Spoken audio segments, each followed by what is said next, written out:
Well, hello, Cedarville leaders. Jamie Shank here with your weekend update for November 19th and 20th. Can you guys believe that we're in the third week of November? I don't know about y'all, but this fall is just going so fast. I can hardly even comprehend that this is the third week of November.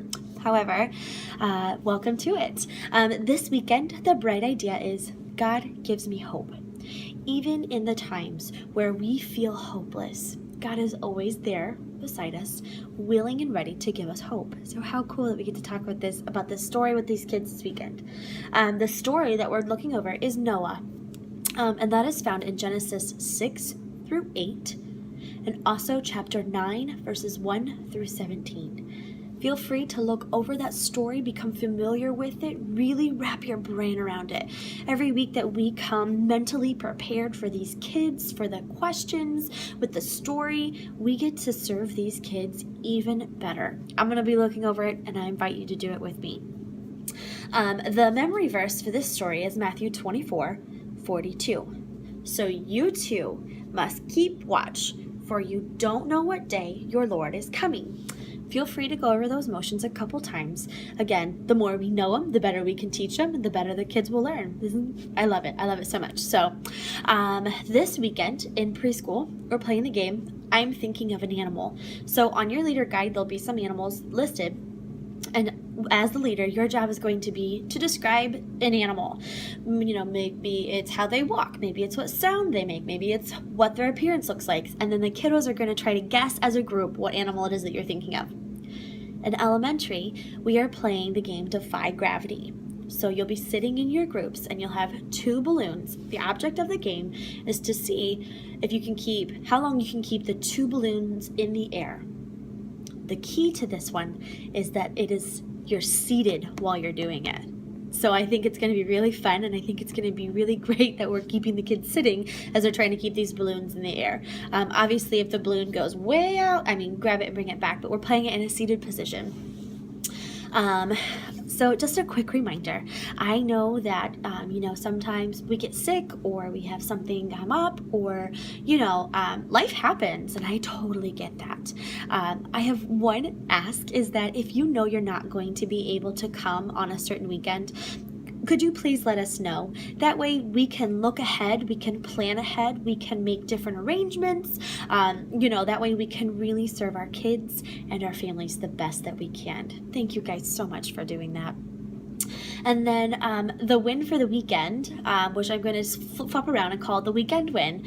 It is connecting with each and every kid that comes back. We have 1 hour with them, and that's 1 hour where they can get some positivity. They can feel loved, feel known, feel valued, and like they have a safe space. So our weekend win is going to be connecting with each kid that comes into our room, our group, anywhere that we get, the opportunity to be with them.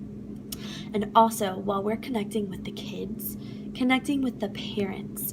Can I challenge you guys to learn a new parent's name this weekend? This is something that I personally am always working on. It's really great to say, "Hey, Johnny's mom, how are you doing?" It's even better if we can look and say, "Hey, Sandy, how was your week?" It's just another way where we can connect with them and impact them and really show them how much they care for us. I ask that you guys, I've been asking for a couple weeks if you'll join me in praying about something. And I really think that when we band together and we pray together, first of all, that helps our team really be united, and how cool we get to see God do his perfect work through whatever it is that we're praying for. For this weekend, I would love it if you would pray with me about test drives and volunteers and just that broad topic. Pray whatever God puts on your heart, but that's something that I'm going to be praying about, and I really would love it if y'all would join me in that. And then, my encouragement for this weekend, I tell you guys this all the time, but I just want you to hear it from my heart. You are doing such important work. Loving on these kids, we are giving them truth, we are giving them love, we are giving them all of these little things in little bite-sized nuggets. I'm reading a book called A New Kind of Leader, and something that they were talking about is how much kids matter. I'll be talking about this more in videos to come, but here's the thing that stuck with me. If we think of kids and adults in an investment type of mind frame, When you're making an investment, the earlier you make the investment, the better. Same with kids. The earlier that we invest into their lives, that we train them, that we help shape their faith, we give them truth, the better they're going to be set up for middle school years, high school years, and even adulthood. You are impacting the next generation. That's a big deal. That's such a big deal. You're shaping the way that these kids are seeing the world, and that's going to affect the other kids, and before you know it, we're impacting a whole generation and how they are leading in the future. Kids matter so incredibly much. They matter so much to the church, and they matter so much to the future. So I just really wanted to give you that, guys, give you that encouragement. Nothing that we do for these kids is too small. Every bit matters. Okay, guys, see you this weekend.